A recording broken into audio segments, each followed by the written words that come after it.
Welcome to the Sensory Empower podcast. I'm Bethany, your host. I'm a holistic occupational therapist with over a decade of experience in supporting individuals helping to transform their world through sensory empowerment. This podcast is your guide to the transformative world of sensory storytelling, holistic tools, and empowerment strategies. I want to welcome you to the Sensory Empower podcast. And today I have Alex, who is the owner of The Confident Parent.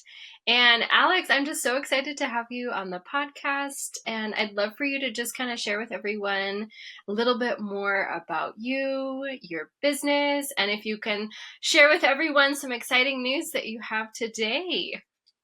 Yeah, Bethany, thank you so much for having me. I'm so excited to be here. So my name is Alex Viera. I'm an occupational therapist like Bethany, and I started out in pediatrics, and now I'm working primarily with parents online. And it's such rewarding work. And today's the day I launched my podcast, so it's fun to do this interview with you. We're celebrating as we both adventure into podcasting world with learning. There's so much learning with being able to share in this space of podcasting. So I'm just having so many congratulations towards you, Alex. And I'm just so excited to get started and nerd out and talk about overstimulation and nervous system and holistic tools that maybe tools that would be helpful for listeners that are listening in today. Yes. So I would love to just kind of hear your thoughts about overstimulation and the nervous system, and then maybe some of your favorite nervous system fun facts.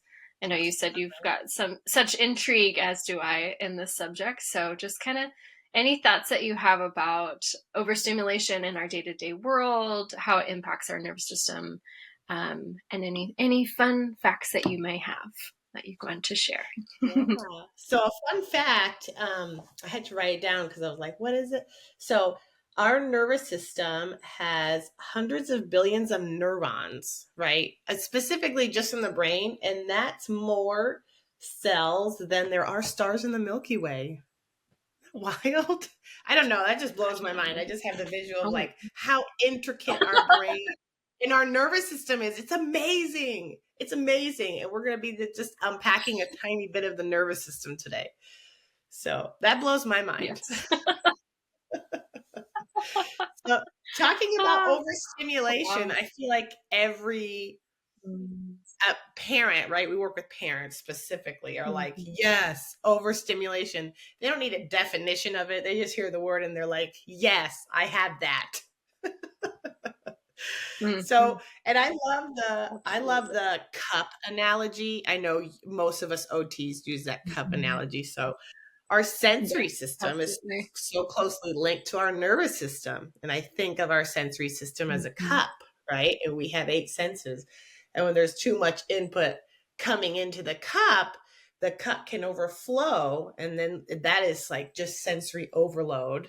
And that sends our nervous system into a fight or flight response. And then we're yelling at the kids, and then we're losing it. And then we're trying to zone out on our phone because we can't handle the stressful environment. So I think it's really important to know when you're overstimulated, right? And then you can start building awareness around, I'm getting overstimulated.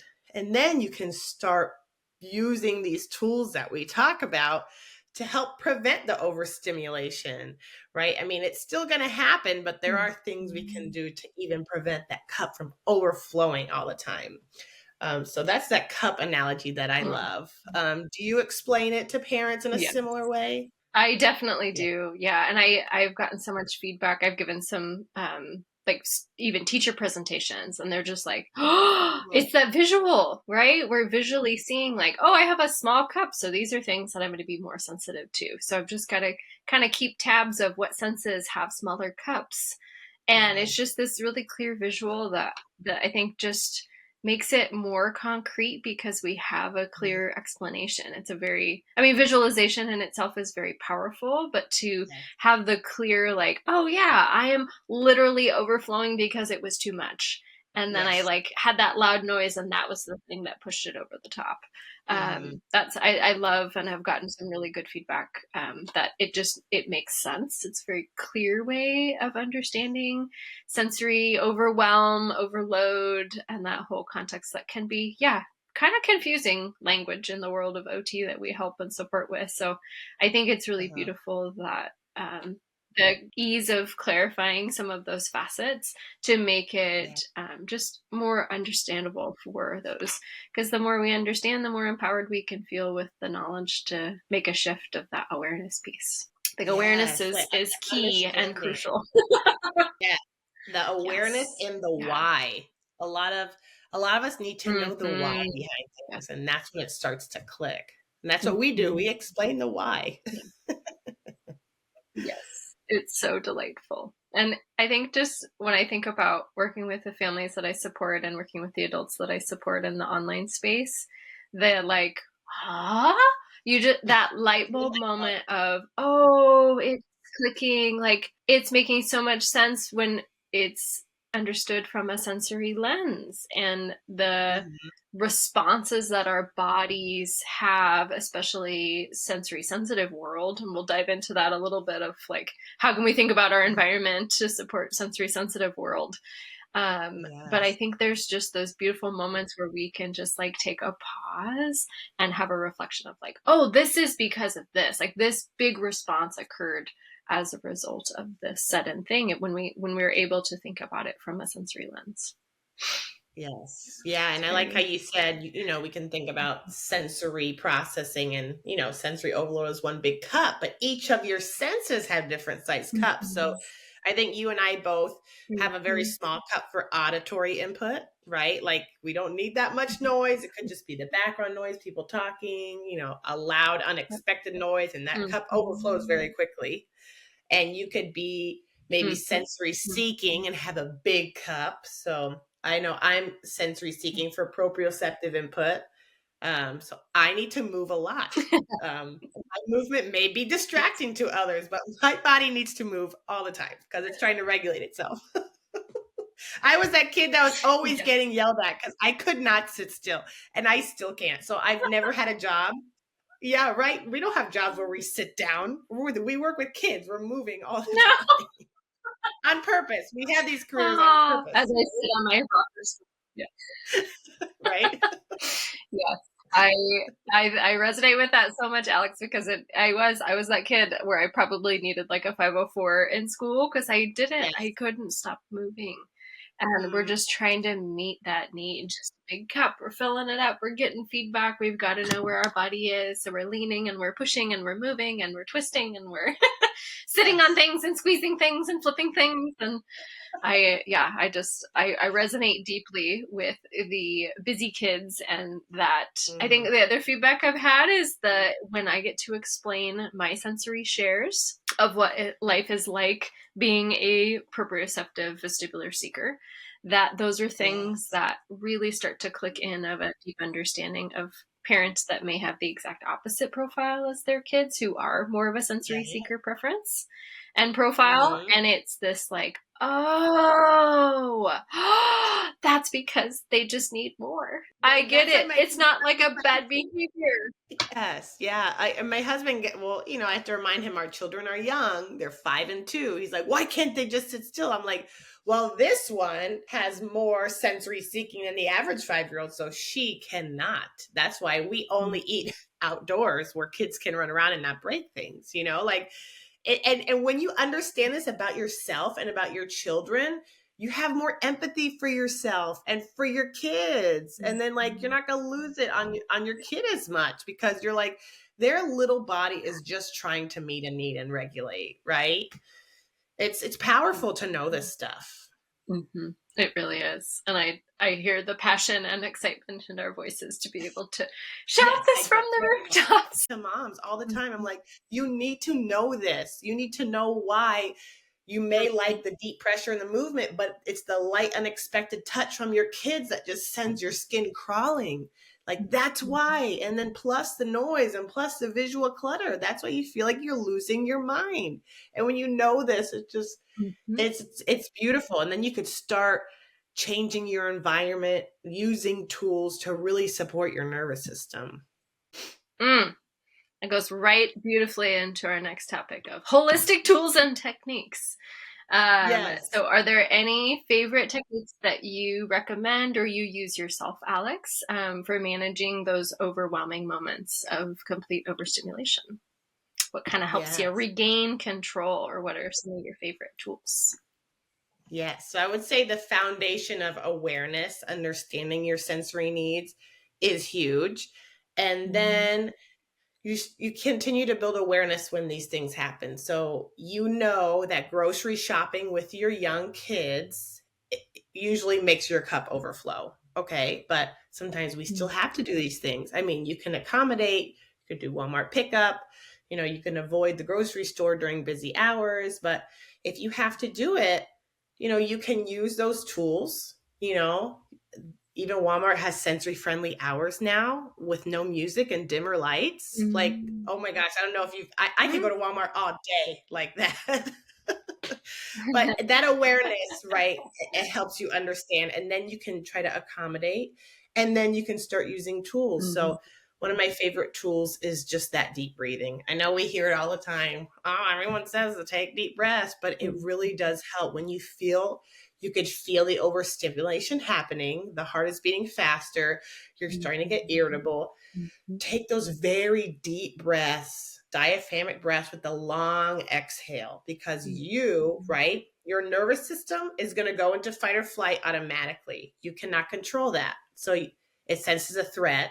Your kid is screaming, you're chasing your kid, you're trying to follow the list. There you go, fight or flight. Okay. You have no control over that. But with your breath, you're into the automatic nervous system. And the deep breathing is just going to slow down your heart rate and tell your nervous system, hey, it's okay. You're actually safe. That's what that deep breathing does. And I use affirmations. I tell moms, like, if you have something that or a mantra you could say over and over, like this, it's okay. We're safe right now, or I don't have to do this right now. You can do that self-talk to try to, with the deep breathing. And then there are tools that you could use, like, to prevent. So you can make sure whatever you were doing before the overstimulating event maybe it was quiet time, sensory break, or you got your exercise in, or something that kind of takes fluid out of that cup. I feel like a lot of it, after you have that awareness and that foundation, a lot of it can be prevention, but it has to happen consistently, right? Your habits are huge. Right? If you're scrolling all the time and listening to loud music and you're not exercising, you're more likely to be dysregulated, and that's going to lead to more overstimulation. So I feel like a lot of this is prevention as well, once you have that baseline of awareness. Do you agree about, like, prevention? Well, oh, so much. And I think, step number one is awareness. If we don't have that beautiful interoceptive cue that something has shifted in our body, which is why I really coach on what is our heart rate telling us, and can we use that biofeedback even, like technology now, and some people have it, some people don't, but technology now allows for us to have a tracker of our heartbeat on our wrist sometimes. If that is something that you have. And so that, like, what numbers are saying something, data is showing something has shifted. And that kind of like biofeedback way of thinking about, oh, there's a precursor, something's happening, something's changing. Or just even I'm placing my hand on my heart and I'm getting that internal body cue of my heart is starting to race. That means something is shifting. Just that piece of awareness. That in itself, I think, can be so deeply powerful for supporting that precursor before. So that's that prevention of just bringing awareness to. And I think nourishing our system. I mean, you talk about exercise and having those calm breaks and having those moments of reset. Like, We're just Mhm. nourishing our system to allow for it to be working at its best capacity by giving it exercise and releasing anything we need. I love doing somatic release and dancing in the morning to not necessarily very loud music, but music that has a really cool beat to it. And Yeah. that's like one of my go-to morning routines, or going and sitting outside in the sun and having a mindful sip of coffee. Mhm. Those like prep activities, I think prevention is so crucial, but we have to have the awareness of like something has changed. Alert, alert, alert. So Yeah. that piece of awareness, I think, is like number one. Yeah, number one. I love that you said that. It's Like, so, yeah, if yeah, you're struggling powerful. to, yeah, and a lot of us are living or were living in a state of just kind of autopilot or even forgetfulness. Like, we are not connected Mhm. with our body. Mhm. We don't realize we're overstimulated and in fight or flight until after we Mhm. lose it on our kids, and then we're like, oh crap. And then we feel super guilty. But yeah, that's where the awareness and the connection with your body is so important, so you can start building, and realizing maybe that precursor of, this cup is going to overflow, if I don't do something Mhm. right, if I don't use one of these tools. And I think there's such beauty in thinking about our breath rate and how it can change. I think that's another piece of awareness I coach on a lot too, is the power of breath work, either for alerting or calming. But in these Yeah. specific moments of overstimulation, we're definitely going with the longer breath. How do we release?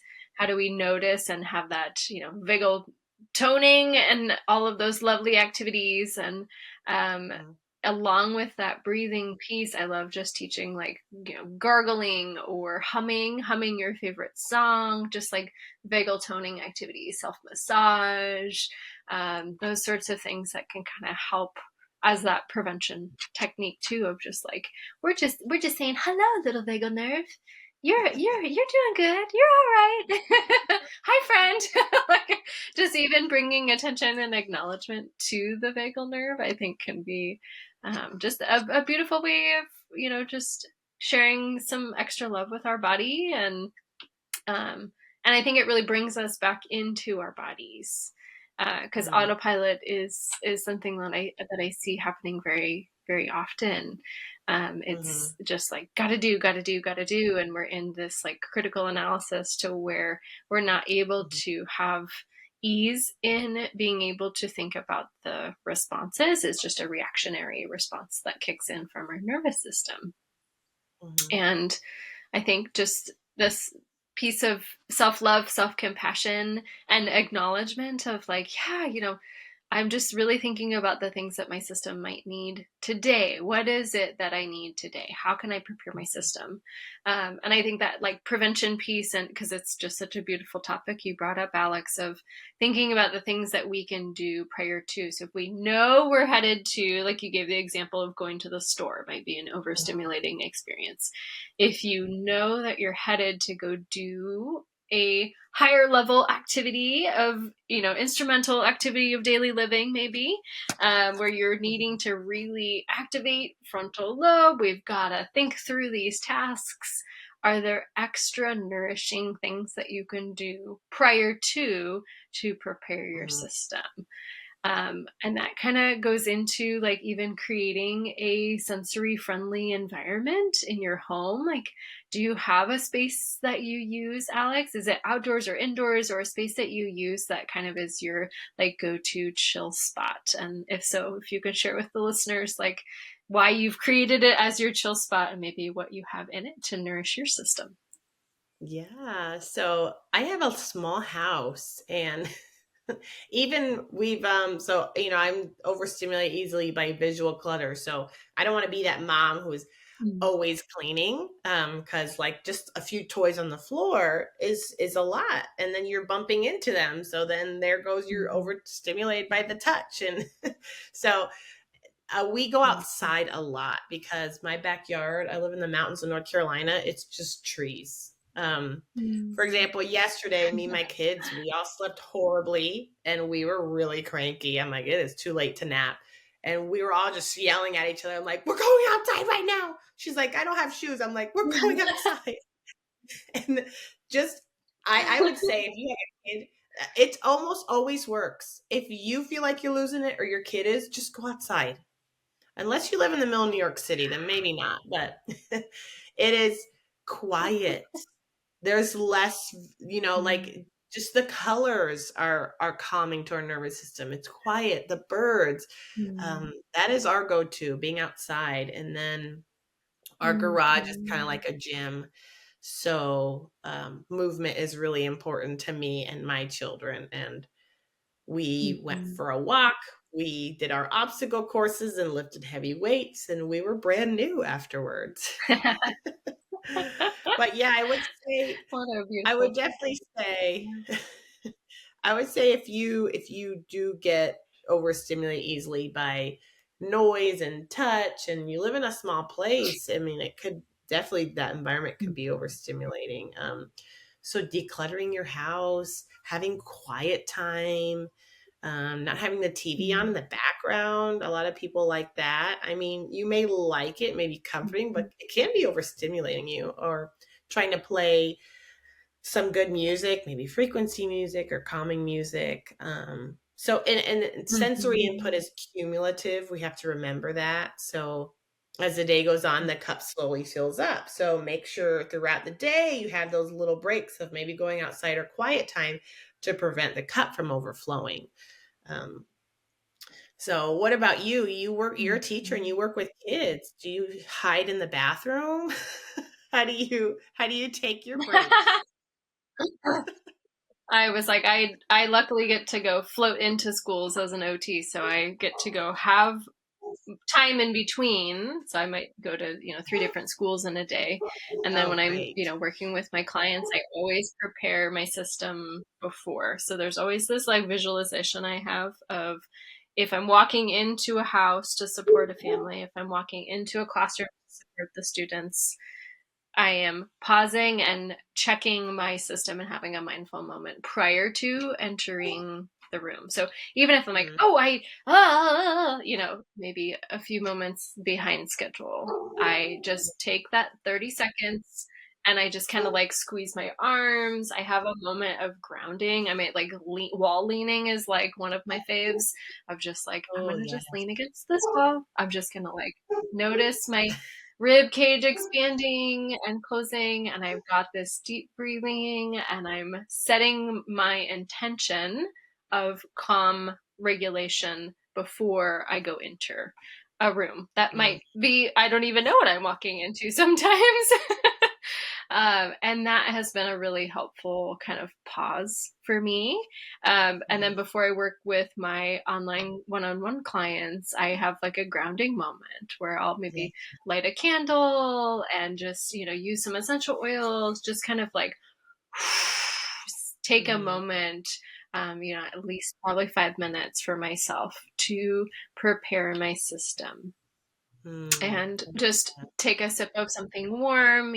I'm a coffee girl. I love tea in the afternoons, but those just moments of pause to just acknowledge and feel the sensation going down my throat, into my stomach.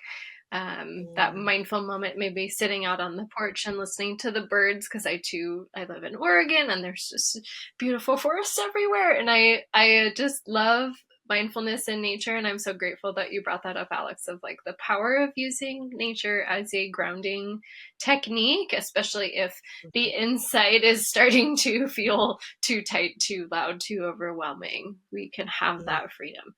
And I remember, being raised as a kid, we were outside, even if it's raining. Like Oregon is super, super wet in the winter. And you get your duck suit on, you got your big bill brim, and you're out with rain boots, chomping around, digging in the dirt. Like, so much gratitude for having been raised with such a wonder of the natural world, because the curiosity of the bugs and the birds and the insects and the just everything around it was such a powerful way for me to just get so much input. And it's been one that I've always returned to. So I took a mindful walk in nature this morning before a podcast. So Thank you for bringing up the power of nature. Such a beautiful tool. Yes. And thank you for sharing. I love that you said, okay, so I remember doing early intervention and those little moments in the car between houses were moments of transition. I like to talk about what transitions are. And that's a great time to take a break. Like you said, 1 minute of leaning on the wall, maybe putting on some essential oils and taking a deep breath. Sometimes that's all we need in the transitional moment between the big tasks. That is where we can find these moments of reset, even if it's just 1 to 5 minutes. And that's so powerful before, right? Before you get the kids for a nap, just check in with yourself. I call it checking in. Take a deep breath. How are you feeling right now? Maybe before dinner, after you put the kids to bed, when you're driving to work, when you're picking up the kids from work, those are transitional moments. And try not to fill them, right? When we're on autopilot, we're filling every moment with something. I have to finish this podcast. I have to call my mom. I have 2 minutes. I'm going to answer this email. Like, no, don't do that. That's why your cup is overflowing all the time. Like you said, 1 minute in that transition can be what you need to reset. So I love that you brought that up. Yeah, it is a powerful moment that we're taking the empowerment step to pause, which is something I coach on a lot too, is just like the power of the pause. The like, oh, hang on, prior to a reaction. And of course that is a very challenging thing. And that kind of leads into our next topic, is just how do we coach and support overwhelmed adults and parents? What advice can we give to them? We talked a lot about like the power of the pause, those transitional movements, but are there any other advice that you have for overstimulated parents that you think would be really helpful for them to consider and maybe reflect on today? Yeah. And just a reminder, like, right, as moms, we want to make sure we're doing our best for our kids and we're meeting them and their needs where they're at. But if we don't take care of ourselves and meet our needs, it is harder to help our children. And that is one of the hard realities of being a parent. If you're a parent that cares, you're probably exhausted all the time because you're doing the work on yourself because you know it's going to help your kids. So that's the number one thing. You have to help yourself. If you're drowning, you cannot save your kids. If you are always snapping and you're always irritable and you have crappy habits of scrolling all the time and you're not taking these breaks and you're not connecting with your kids, you're not going to be able to help them. Because right, as moms, a lot of us start helping ourselves when we realize it's going to help our kids. And a lot of us won't, like, even before kids, maybe it's hard for some of us to take care of ourselves and love ourselves. But when you see how that affects your family when you don't meet your own needs, right? Like, I'll tell my husband, I'm like, if you're having a hard day and you walk in stress, just don't. Take care of yourself first. Go for a run, do whatever you need, and then come in the house, because your energy and your regulation affects everyone around you. If you are dysregulated, you are going to dysregulate everyone around you. So parents, and this is the tough love of, we have to take care of ourselves first. And if your cup is overflowing and you're like this, right? Fight or flight, smart brain shuts off. You're not even going to know how to help your kids in the moment. So prioritize your regulation in that moment. Use those tools. Take the break. Lock yourself in the quiet, dark bathroom if you have to. Okay. Like, just go outside and give your kids an activity and take a few minutes for yourself. Check in with yourself. Take some deep breaths. What do you need right now? Do you need to move? Put the kids in the stroller and go make it happen. Yeah, we have to kind of stop making excuses too. And as parents, we're like, well, I have kids. I can't. I don't have time. That's BS. Okay. You have to prioritize yourself. And when you start to do that, you realize that your parenting is so much better. So prioritize your regulation first, and then you can help your kids. Because if I'm having a tantrum with my child, I cannot help her. I take a step away for a minute and I ground. I do what I need to do, and then I can help her. Mm-hmm. So that is the tough love. Parenting. It is. and And it's such a beautiful share about the power of co-regulation, right? That Yes. active awareness of a dysregulated adult is not going to be able to support regulation in anyone else in the whole household, Mm-hmm. let alone, the community, right? I just think about like the idea of like the ripple effect of the things that Alex, you and I are both like on a mission to support Yeah. people with, is being able to have that realization of regulation is a crucial power tool. And Mm-hmm. it is the ripple effect of how regulation can then shift, support, and, just really support the community of being Mm-hmm. more regulated. The more regulated people we have around the world, the less reactive and, intense things might be. The more love there Yeah. can be in the world, the more self-compassion allows for compassion towards others, which then just Mm-hmm. everyone feels seen and heard and understood, and we're less charged as a society.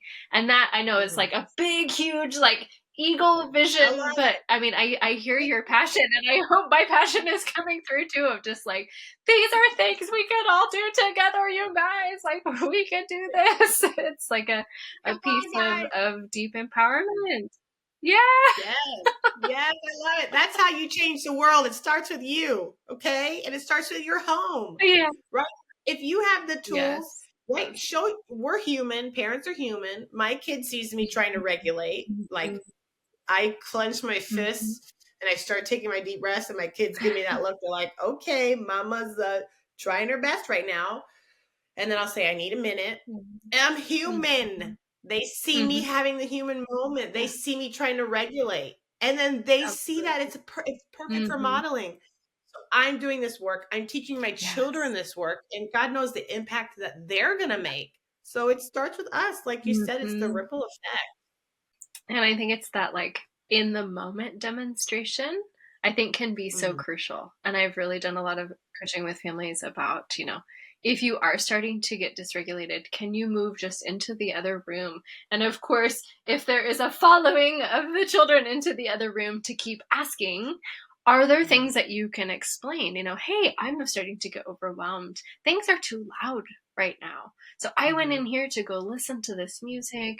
I'm going to go do this mundane task of thinking about the warm water on my hands as I maybe put a few dishes in the dishwasher or hand wash a Mm-hmm. few dishes, or go grab soda water. I love seltzer water and making fancy seltzer waters. So I'll, go, make a soda stream and get that pushing heavy work in, and then add my favorite citrus flavor to it. And just those moments where we can take action to find something that will be a Mm-hmm. very clear tool, but we can explain it the whole time. So, oh, I'm doing this Yes. because I'm starting to feel overwhelmed. Things are getting too loud. I need to go take a Mm-hmm. break, listen to my own music. And I just, receive a lot of beautiful feedback from families of like, that was really a game changer to explain why I was doing what I was doing. And that beautiful modeling of, I'm working on it right now and that's okay. Like, I'm demonstrating Mm-hmm. mom needs to go take a tool too, right? I'm going to go take this break. And it is so beautiful to have that clear explanation in the moment. Um, Mm-hmm. it's not always possible, of course, but I think those practice moments and being able to express the whys behind an action of Mm-hmm. removing and moving away, holding hands in a fist, taking deep breaths. I'm just starting to feel overwhelmed. And we're being very Mm-hmm. authentic with the true feeling, which makes it a lot easier for children as they're learning their emotions to be like, Mm-hmm. oh, that matches, instead of the I'm fine. And it is not a Right. match. And it's very confusing for little brains to try to understand. So Yes. I think it's just this beautiful piece of just expression. Yeah, we're authentically expressing ourselves and then clarifying, hey, I'm feeling this thing and here I am using this tool, Yep. and look at me now. Like Yeah. it's an observation of the transformation. Yeah, Mm-hmm. it's It's beautiful. powerful. And working Very with beautiful. especially younger kids, you can't be like, okay, do this, and you'll feel better. We have Mm-hmm. to model it to even Mm-hmm. the kids we work with. If you work with kids, you can be like, Miss Alex needs a break right now. Is it okay if I dim the Mm-hmm. lights? We turn down the music a little bit, Mm-hmm. or I'm Absolutely. feeling tired. Mm-hmm. I need to turn the lights up, and like just that modeling, because and kids look up to us, right? And they're gonna soak in everything we're doing. So modeling all Yes. the time, because kids are gonna copy everything we do, especially our children. I had a moment the other day. Yes. I had a moment the other day. I was telling my daughter, I'm like pregnant. I'm not that pregnant. I'm just lazy, and I like take the broom where I kick the toys into the corner, and then I put them in the bin. So I was telling my daughter I was telling her to clean up. I'm like, why are you kicking your toys? Use your hands and put them in the bin, please. And then I'm just like, hold on a second. I don't pick up toys. In her little brain, she's like, this is how we clean up in this house. Like just that moment of, she got it from me. Mm-hmm. Yeah, modeling in itself. It is, yeah, it Yeah. goes back to even like the visual cues, right? Like there's so many visuals that we have throughout our day where we just kind of pick up these ways of doing things. And, I think too, even when working with families who have maybe explained that in their families, they Mm-hmm. have had a lot of like yelling experiences, and those Mm-hmm. loud noises were constant. There was stress, there was financial instability, there was dysregulation in the entire family unit that they grew up in. And this Mm-hmm. active awareness of, I want to make a shift, how do I, Mm-hmm. if that's a rote pattern? And Yeah. the awareness piece of, we've got to nourish our systems. And if Mm-hmm. we have had a day like you shared, a couple days ago, it sounds like, didn't sleep well, making an active step choice to shift. Hey, we're going to take it a little bit easier today. We're going to spend even more time outside. We're going to use even more tools today. Because, yeah, there's some Mm-hmm. days where we wake up and we didn't sleep well and things are really stressful and things have maybe felt uncomfortable in our body, gut stuff or headaches or whatever it might be. Those cues from our body are making our cup size even smaller. Mm-hmm. Can we find those nourishing spaces and nourishing tools to just support us to the best of the capacity that we can for that day, knowing that we're just a little off? Yes.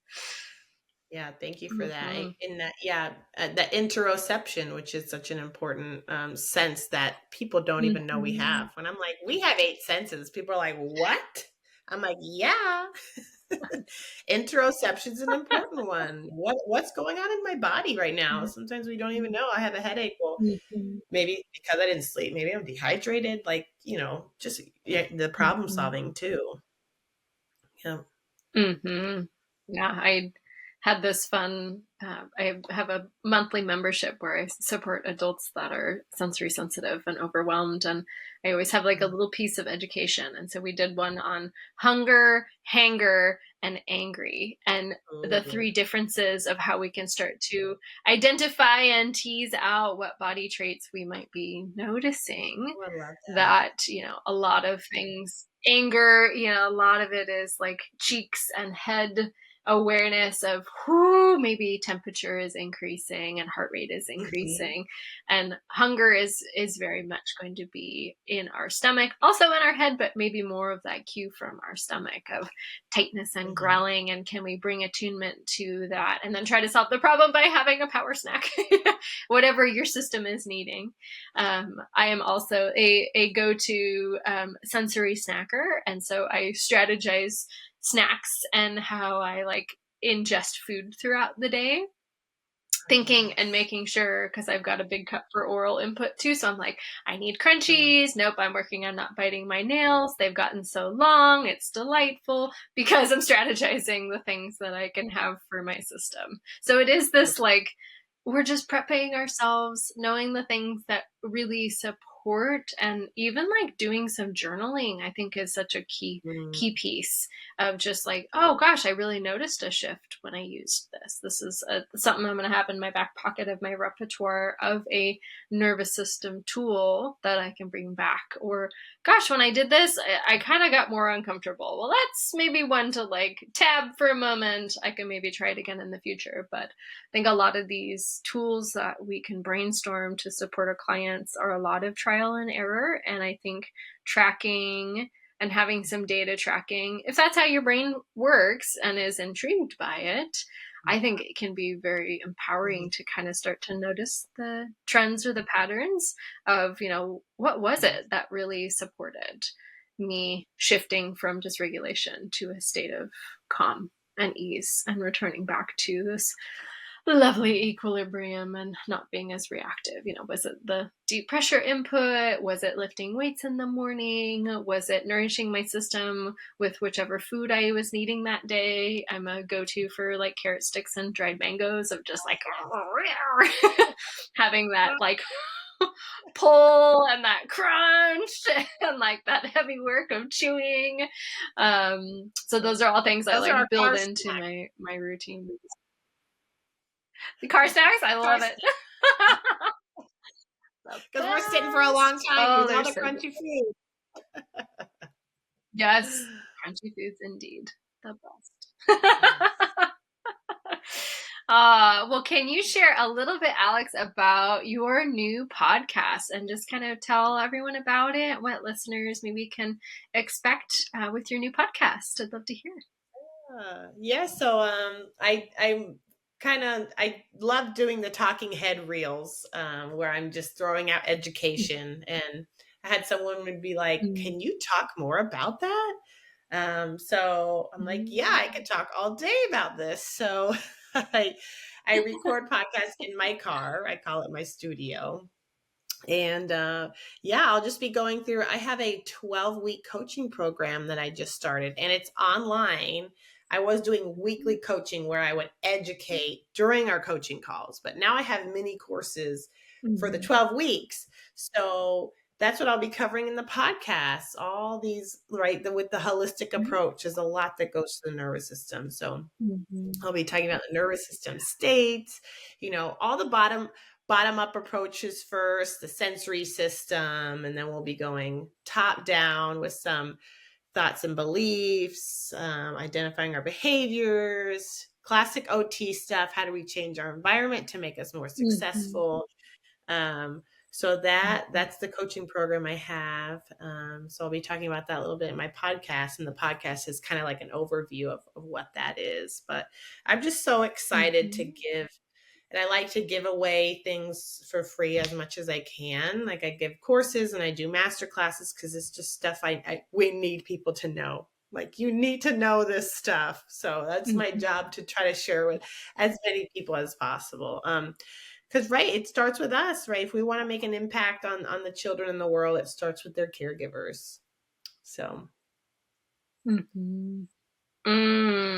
Well, I just want to congratulate you for making the powerful step into podcasting world to share the information. I started this journey about 3 months ago now, so it's a newer adventure for me as well, and just loving it.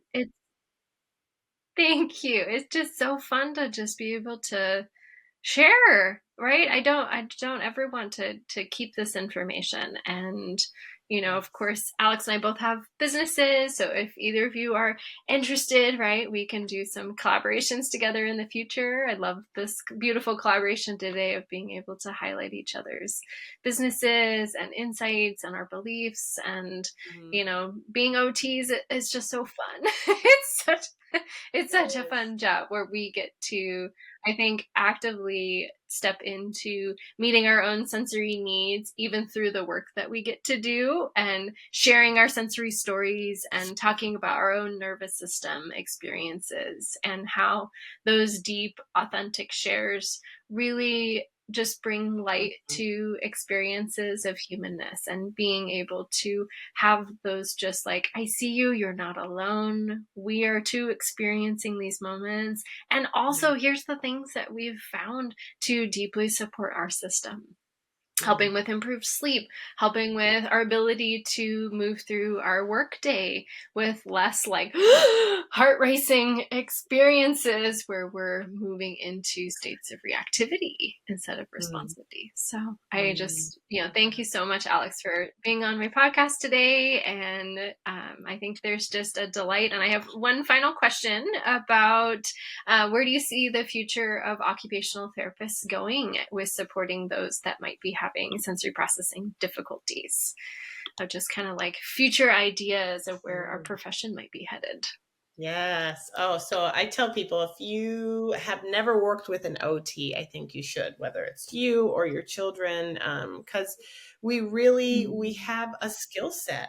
We understand the whole person and how the environment works and how we can help people develop skills, but also adapt the environment to make them successful. Like, especially when we talk about our neurodivergent friends, especially kids with autism, or if you have ADHD, you can change your environment to make you more successful. And that's what us OTs do. We understand the nervous system and the sensory system. And I think our career, I know they're trying to make it a doctorate degree. I don't know how you feel about that, but we need more OTs. And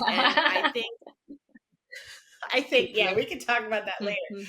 But I think there needs to be a bigger supporting postpartum moms, because they need to understand that their nervous system is changing.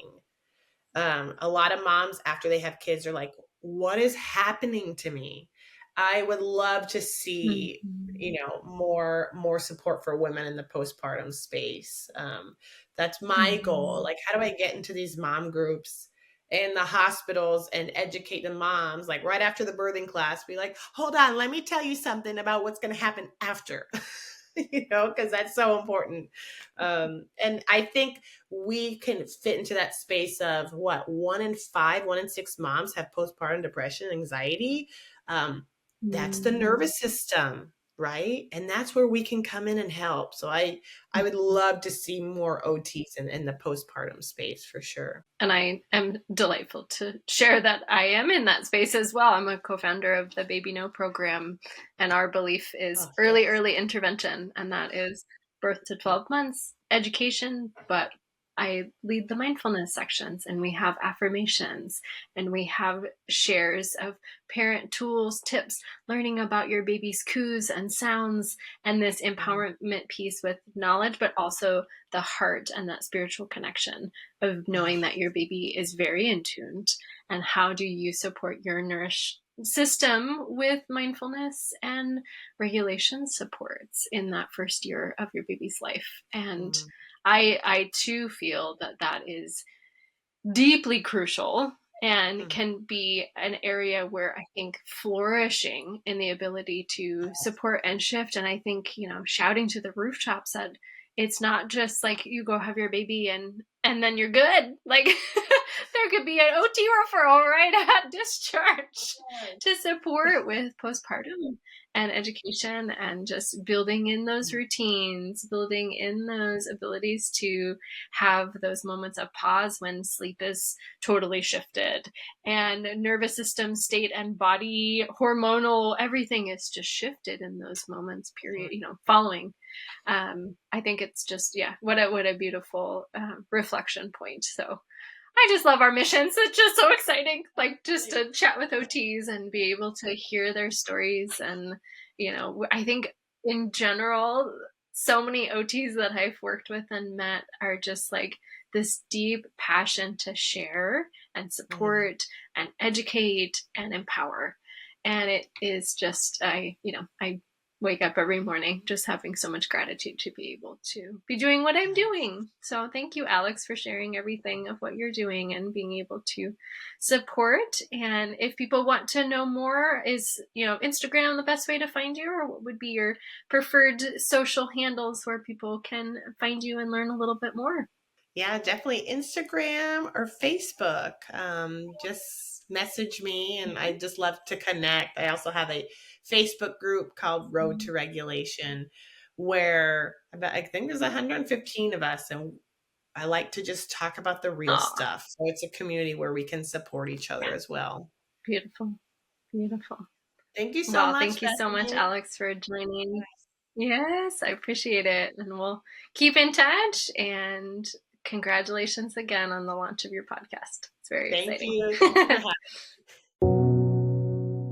Thank you for joining me on this sensory adventure through Sensory Empower, the podcast. Remember, empowerment begins with awakening your senses. Subscribe now and embark on a journey of self-discovery and transformation. Until next time, may your senses guide you towards a life filled with peace, joy, and empowerment. Because true empowerment begins with embracing your senses.